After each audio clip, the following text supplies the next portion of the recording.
arah kiri toilet, oh berarti ke kiri, ke sana toilet, arah kanan musola. Enggak Pak, Al-Quran enggak seremeh itu bahasanya.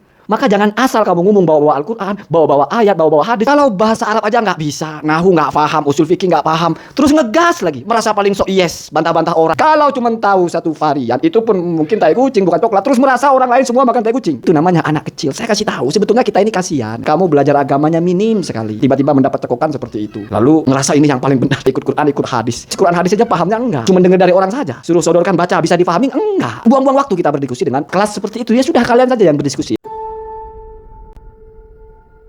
Assalamualaikum warahmatullahi wabarakatuh. Bismillahirrahmanirrahim. Allahumma sholli ala sayyidina Muhammadin wa ala alihi wa sahbihi ajma'in, amma ba'du. Ja'alana min ahlil khair fi kulli waqtin wa hinin. Ya Allah, jadikan kami, kita semua yang setuju tidak setuju dengan konten saya sebagai orang-orang yang mendapatkan kebaikan, memberikan yang terbaik, menerima yang terbaik di dunia dan juga di akhirat. Amin Allahumma amin.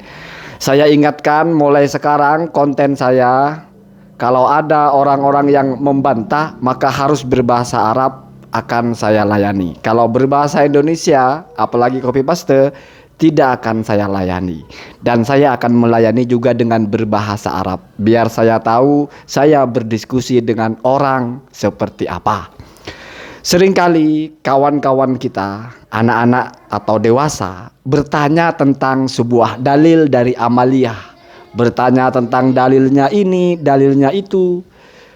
Saya ingatkan satu hal, bahwasanya jangan kamu bayangkan kalau Allah Subhanahu wa ta'ala dan juga Nabi Muhammad SAW itu ada dalam teks-teks mereka, dalam Al-Quran, dalam hadis, yang menjelaskan bahwa itu adalah dalil tentang sesuatu. Jangan. Itu pemikiran yang konyol.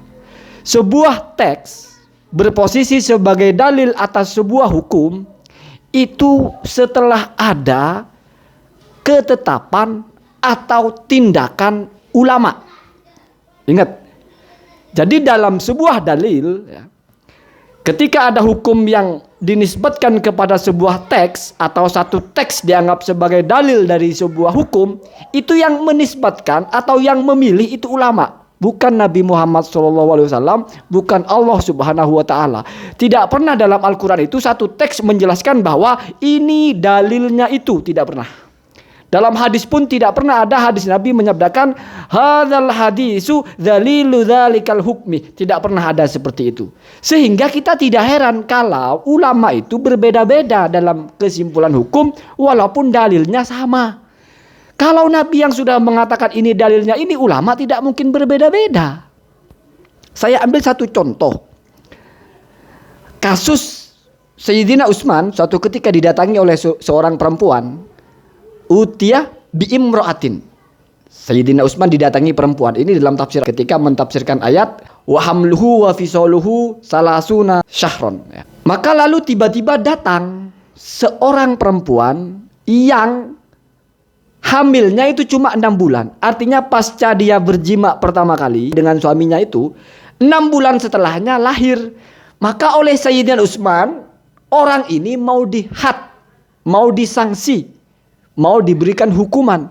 Kenapa? Karena dianggap berarti orang ini sudah bersetubuh sebelum menikah dengan suaminya. Karena tidak mungkin orang hamil kok cuma 6 bulan. Mesti hamilnya itu sebelum dia menikah, ya. Artinya dengan suaminya itu bukan pertama kali dia jima, mesti dia sudah pernah jima sebelumnya. Sehingga kok nikah baru 6 bulan sudah brojol, sudah lahir. Itu Al-Quran sudah turun semua, ya. Sudah keluar ayat semua, Al-Quran itu sudah lengkap, ya. Ditegur oleh Sayyidina Ali, laisal amru kadzalik, enggak begitu. Tidak bisa kita anggap orang ini berzina. Kenapa?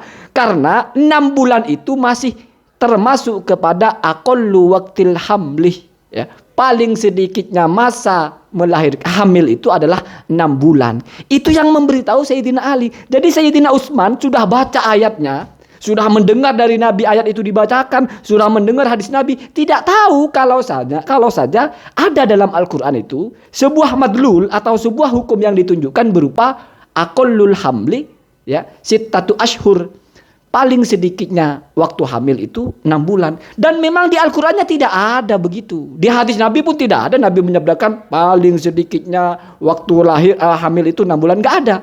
Tapi dari mana ada hukum paling sedikit itu? Sayyidina Ali membacakan ayat. Compare 2 ayat. Wa hamluhu wa fisaluhu salasuna syahron. Waktu perempuan itu hamil dan waktu juga dia menyusui sampai fisol, sampai selesai menyusui itu total 30 bulan. Ingat, 30 bulan. Kemudian ada ayat lain, wal walidatu yurdi'na auladahunna haulaini kamilaini.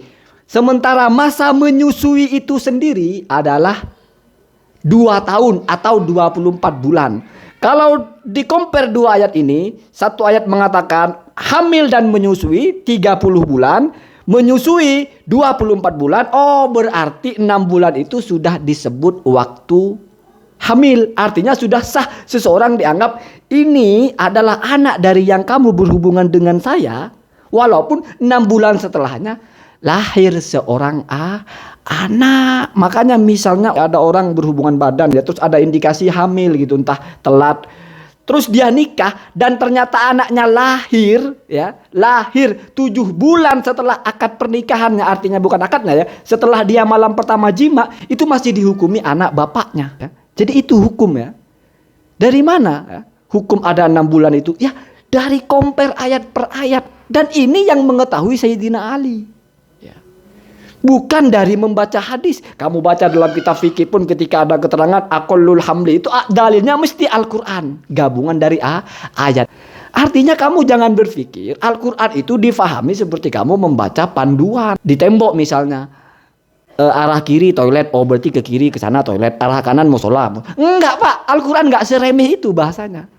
Maka jangan asal kamu ngomong bawa-bawa Al-Quran, bawa-bawa ayat, bawa-bawa hadis. Kalau bahasa Arab aja nggak bisa, nahu nggak paham, usul fikih nggak paham, terus ngegas lagi, merasa paling sok yes, bantah-bantah orang. Inilah yang saya maksud, mari kita belajar tahu diri. Kita boleh sok yes kalau kita membawakan apa yang kita kuasai, bukan apa yang hanya kita dengar. Nanti juga kita bahas mereka yang selalu bilang orang musyrikin Mekah kok mengakui bahwa tauhid rububiyah itu kok Al-Quran yang mengatakan ya.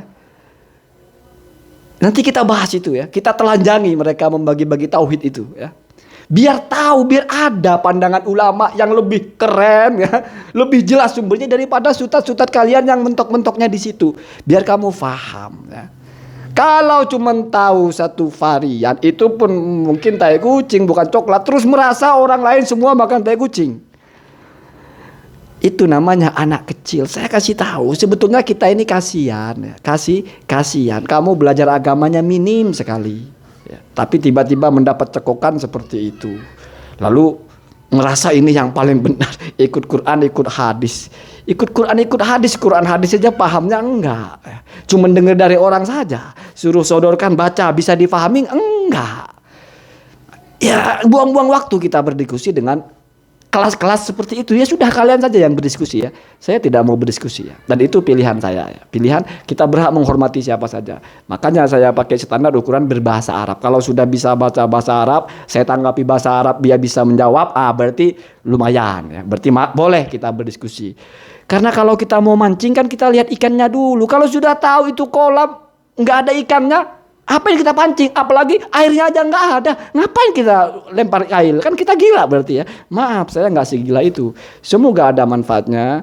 Mohon maaf kalau ada kata-kata kasar. Kata kasar, congor, goblok itu masih lumayan daripada kafir, ahli bid'ah, dolalah, finar ya. Jadi jangan tidak tahu diri. Kalian kasar sama orang, cuma dibilang congor sudah dibilang kasar. Hadanallahu wa iyyakum ajmain. Assalamualaikum warahmatullahi wabarakatuh.